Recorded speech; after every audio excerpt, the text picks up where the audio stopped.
What's going on, everybody? You see a Jaguar back with GenJag.com, and as you guys all know, the Super Bowl just wrapped up last Sunday, but the NFL calendar never sleeps as free agency is approaching in the month of March.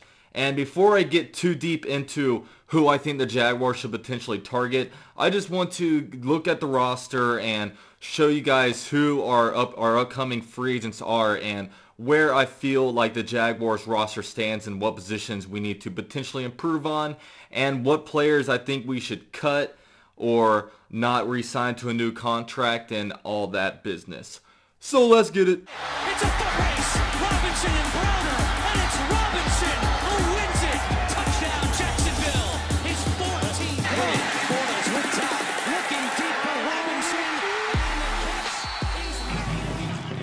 Now we'll start off at the quarterback position, and I'm not going to go too in-depth on a quarterback position just because the week one starter most likely seems like it's between Blake Bortles and Kirk Cousins, and I made a video about that last week, so definitely check out my channel and look at that video if you guys want to know more about that situation. But spoiler alert, I do think that Blake Bortles will be this quarterback next year, and the big question is how many quarterbacks are going to carry on the roster. Now, Chad Henne is an upcoming free agent, and while I do not want to re-sign him, I think that if Bortles is back, there's a good chance that Chad Henne is back on the team, and if we have three quarterbacks, it will be because we did indeed draft a rookie. I don't see the Jaguars only carrying two quarterbacks if it's potentially a veteran and then a rookie. You know, they're going to keep three and let the third one learn. Now, that's the quarterback position. Now, next is a running back / fullback position. We ended off the year with Fournette, Yeldon, Grant, and Chris Ivory. Now, I think that Fournette, Yeldon, and Grant all stay, but Ivory is going to be cut. He just wasn't productive, and you saw at the very last two playoff games he was a healthy scratch. If you cut him, it's about $3.25 million in dead money, so it's kind of a bit, but you do save over $3 million on the cap. So I just don't think he was productive enough. The guy, you couldn't trust him with the ball just because he fumbled the ball a lot, and he doesn't fit in with this team. Obviously Fournette's gonna stay. I like Yeldon. He's a good third down running back. He kind of provides he's almost like a morph between a running back and a wide receiver. He's able to catch passes out in space. He's able to pass block pretty well. And, Grant, hopefully we use Corey Grant more next season, but, he's a special teamser. I don't see him being cut. So, Ivory, he's the lone man out of that one. He doesn't help you on special teams. He's been a healthy scratch this season. He just has been one of the few free agent busts that they've called one of the last two seasons. So, moving on, we go to the wide receiving position. Now, the wide receiver position is very, very interesting. First of all, we ended the season with players active like Marquise Lee, Allen Hurns, Keelan Cole, D.D. Westbrook, and Jadon Mickens. But we have a really long list of wide receivers that ended up on the injured reserve, like A-Rob, Aurelius Ben, Rashad Green, Jalen Strong, and preseason legend Shane Wynn. Now, the really interesting thing about this is what are we going to do with Al Robinson? I personally think Al Robinson is an elite wide receiver, and I thought he was going to be able to have potentially a top 5 wide receiving season this season, but obviously, very first catch of the season, the guy tears his ACL. Now, I really want Al Robinson back. He's my number one guy that I would like to re-sign, in free agency, like my number one target. But, we'll see what happens there. Like A-Rob, I just think he has such a long catch radius. He's able to catch the ball wherever you go. He turns 50-50 balls into 70-30 balls, and I can go on and on. I want to re-sign Al Robinson. Now, Marquise Lee is also an oncoming free agent, and I don't think that we re-sign him. I think that it's obviously a player's market, so there's going to be a team that is going to value him more than the Jaguars, and I just don't think he's worth the money, mainly because he's not very, very dependable in clutch situations. I can think of 3 different times this season where, he could have made a big play and potentially won the game, but he didn't. I go to the Jets game. He dropped a pass that would have been a first down and would have set us up in field goal territory, but, he drops it and then we go on to lose the game. The Los Angeles Chargers game. he dropped a pretty much a fade that was right into his hands, and if he would have caught it, the game would have been over.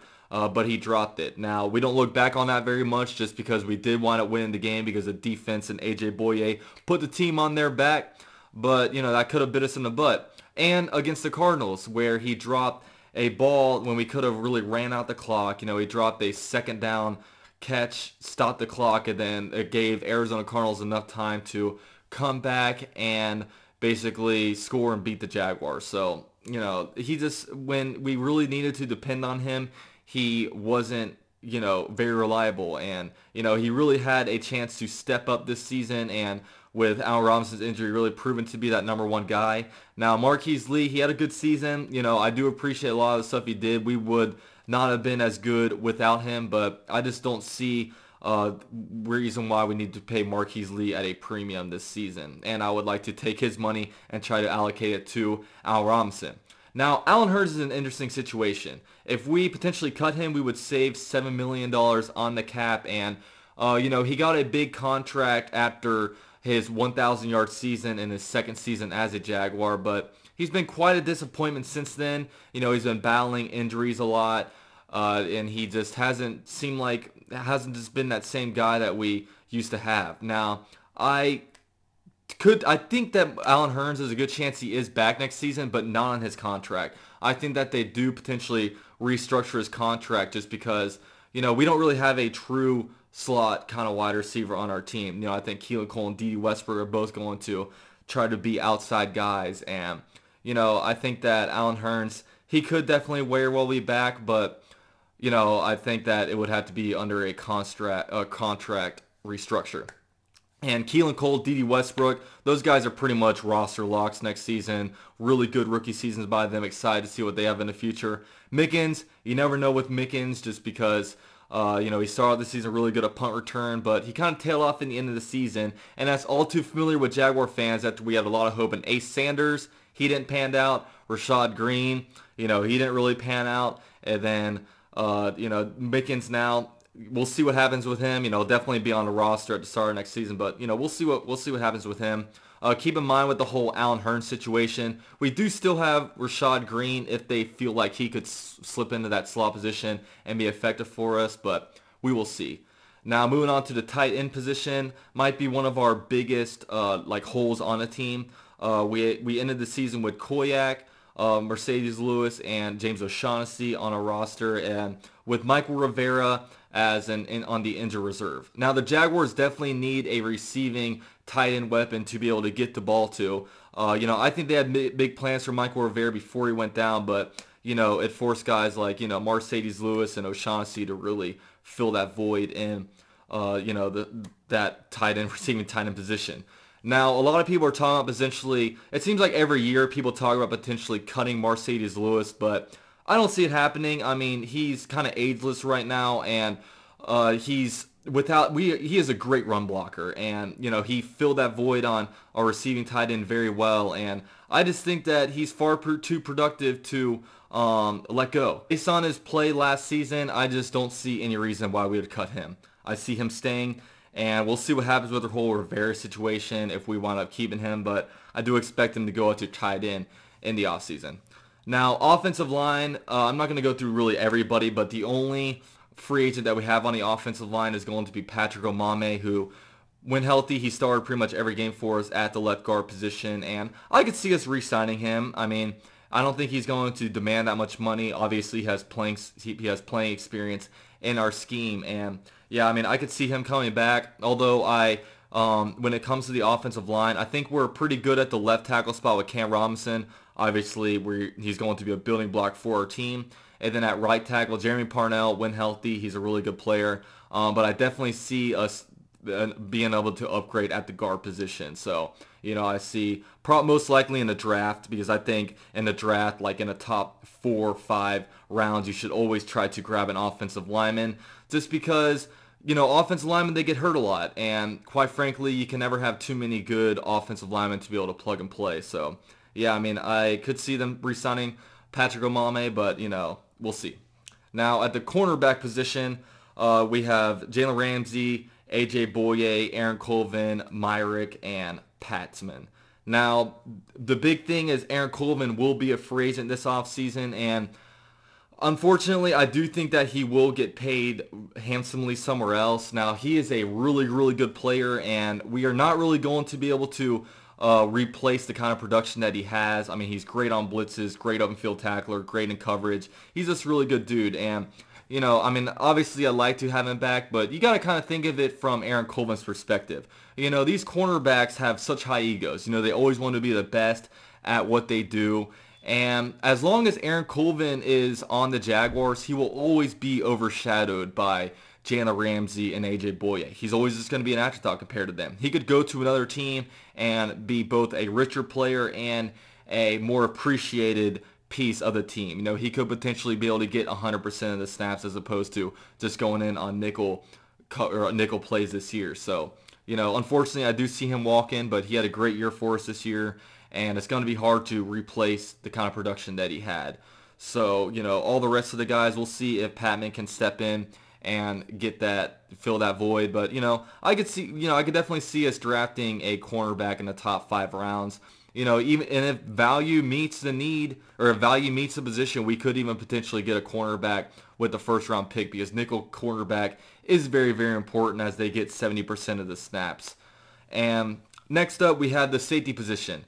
You know, Barry Church, Sean Gibson, Jared Wilson, and Peyton Thompson. Peyton Thompson being the only free agent on the team. We could potentially re-sign him for cheap, but we'll see. I mean, there's really not much that needs to go on at the safety position. So I'm just going to leave it at that. And defensive line, the only free agent that we have is Lorente McCray. You know, Saxonville is going to be staying intact the next season. I don't expect any cuts. Do we re-sign Lorente McCray? Who knows? You know, he helped us on special teams. He was a good, you know, he came in there and just did his thing. I mean, we signed him to a cheap one-year deal. Not really expecting much out of him, but, you know, we'll see. I think that, you know, this definitely stays intact. I could see us obviously going after a defensive lineman, probably a defensive end in free agent, or not free agency, but in the draft, just because, you know, if Yannick goes down or something like that, all we have is Dante Fowler to fill that edge rusher void. And, you know, I think in a couple years, Yannick Ngakoue is going to be getting paid fat money, and Dante Fowler, I think, most likely might get signed to bigger money somewhere else. And we're going to, if we want to sustain, everyone talks about this window of success that the Jaguars have, but there is no window if you draft right. You know, if you're able to draft guys to replace the guys that, you know, basically get paid fat somewhere else, you're able to get these guys on cheap deals. Like, for example, if we get a good pass rushing defensive in this draft, we can be able to sign Yannick Ngakoue, you know, let Dante Fowler walk and be able to plug that guy right in to be able to have the kind of production that he would have. So, yeah, I mean, I could see us definitely drafting defensive line in this draft. Now, last position group is linebacker. You know, Telvin Smith, Miles Jack, Blair Brown, and the only free agent on coming up is Puzlesny. Now, Puzlesny, he has been on some of the worst Jaguar teams that this franchise has ever seen, and, you know, he's been through all the bumps and bruises, and then now we're actually good, and he's coming up to free agency. You know, I could see him. He's been in the league for a long time, been on a lot of bad teams, both in Jacksonville and Buffalo, and he's made a lot of money in the NFL. I could definitely see him potentially taking a pay cut to stay with the Jaguars and be able to help get us, hopefully, to the promised land one day. And, you know, he's very productive player when he's on the field, you know. Great leadership. We have really good linebacker core, and it seemed like the whole linebacker position played really well this year. You know, we had the, you know, Puzlesny basically got demoted this year, seeing only about 30% of the snaps, only being in on base coverages. And, yeah, I mean, he took it like a champ, as you would expect. Now, special teams, you know, I wouldn't expect anything to change. Brad Norman, obviously, as punter. Josh Lambo, mid-season, or like season acquisition of the year, you know, guy that we got during the season to replace Jason Myers. That dude was money. And Carson, Pinker into Stinker, Tinker, I think he's back. Why not? Long snapper, whatever. But, yeah, those are my thoughts on the Jaguars' upcoming free agents and who we should potentially re-sign and bring back. And, yeah, hope you guys enjoyed the video. If you guys did, give it a like and be sure to subscribe to the channel. And this is You See a Jaguar with JinJag.com, and I'm out.